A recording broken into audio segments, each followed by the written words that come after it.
রাত তখন প্রায় 12:30। বাহিরে ঝড়ের শব্দে পুরো গ্রামটা কেঁপে উঠেছিল।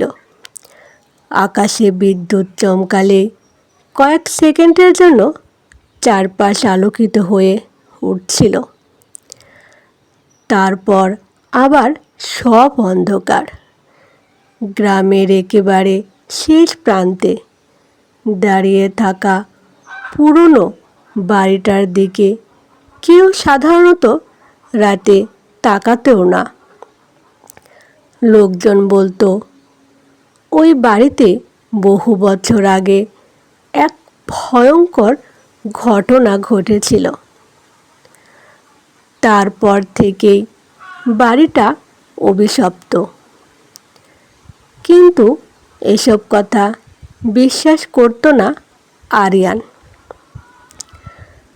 আরিয়ান শহর থেকে গ্রামে এসেছে কয়েকদিনের জন্য। সে ইউটিউবের জন্য রহস্য আর ভৌতিক গল্প নিয়ে ভিডিও বানাতো। গ্রামের লোকদের মুখে পুরনো বাড়িটার গল্প শুনে সে ঠিক করলো আজ রাতে সেখানে যাবে। তার বন্ধু রাকিব বারবার নিষেধ করছিল, দোস্ত মজা করিস না, ওই বাড়িতে রাতে কেউ যায় না।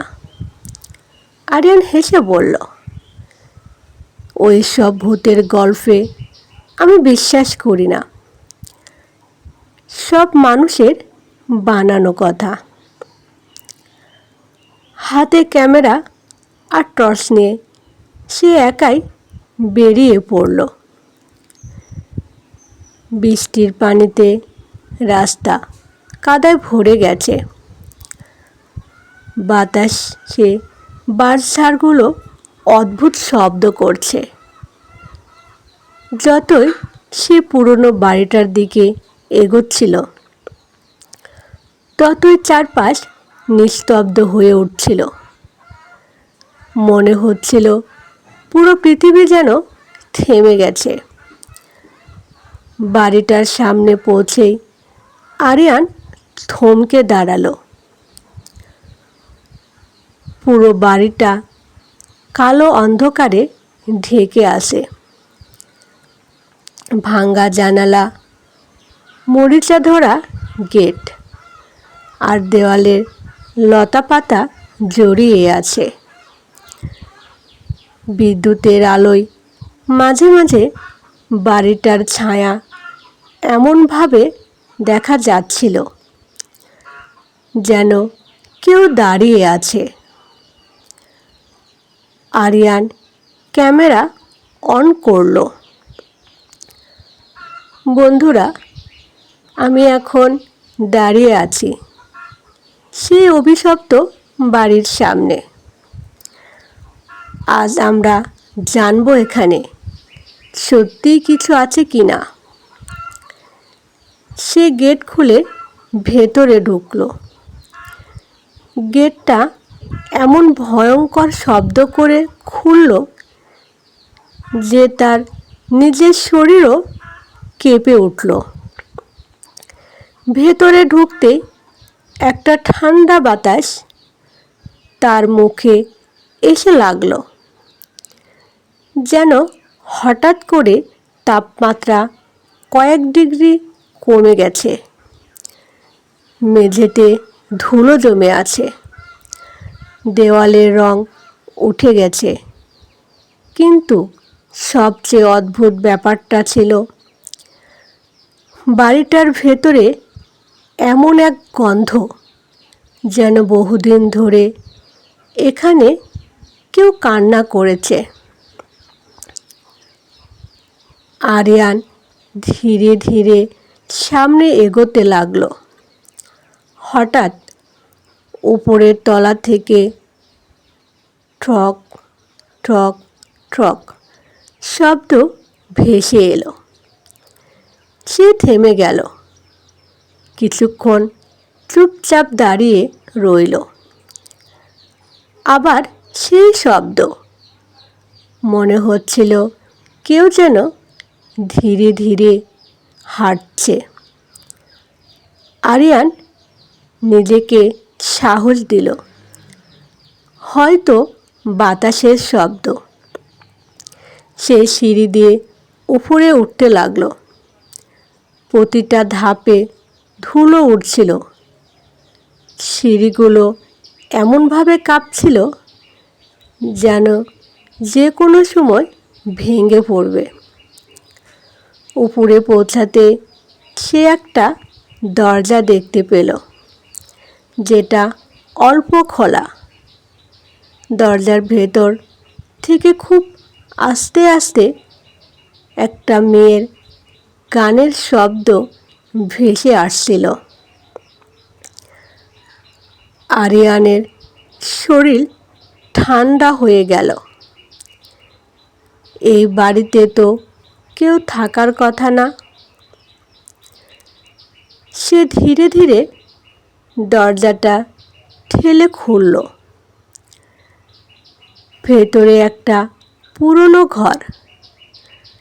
মাঝখানে একটা কাঠের চেয়ার, আর চেয়ারের ওপর বসে আছে একটা ছোট মেয়ে।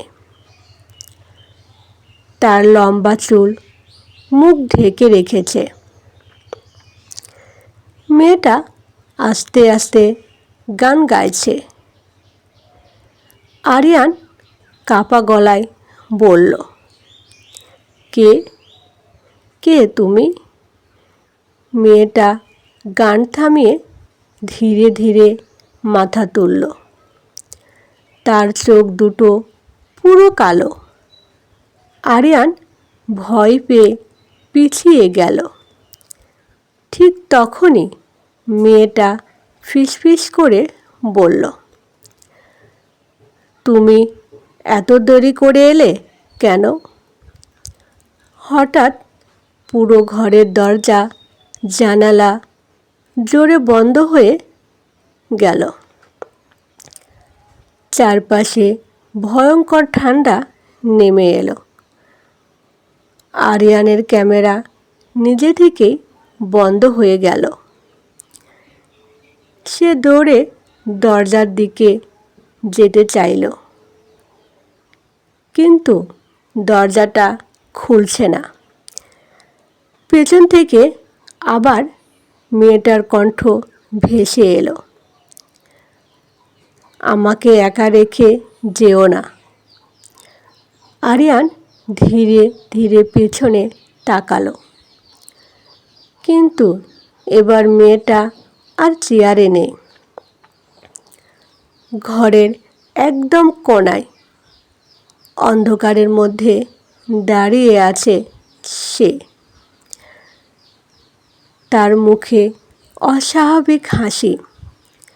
হঠাৎ সে 1 সেকেন্ডের মধ্যে আরিয়ানের সামনে চলে এলো। আরিয়ান চিৎকার করে উঠল। তারপর সব অন্ধকার। পরদিন সকালে গ্রামের কয়েকজন লোক বাড়িটার সামনে আরিয়ানের ক্যামেরাটা পড়ে থাকতে দেখল, কিন্তু আরিয়ানকে কোথাও পাওয়া গেল না। ক্যামেরাটা চালু করতেই শেষ ভিডিওতে দেখা গেল আরিয়ান ভয়ে কাঁপছে, আর তার পেছনে দাঁড়িয়ে আছে সেই ছোট্ট মেয়েটা।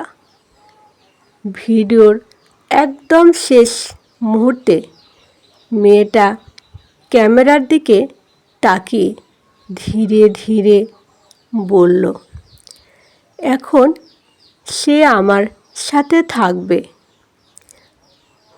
তারপর ভিডিওটা নিজে থেকেই বন্ধ হয়ে গেল।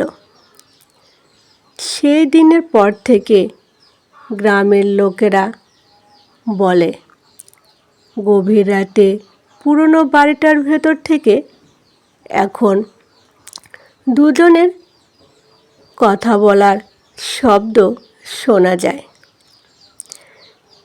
একটা কণ্ঠ আরিয়ানের, আরেকটা সেই ছোট্ট মেয়েটার।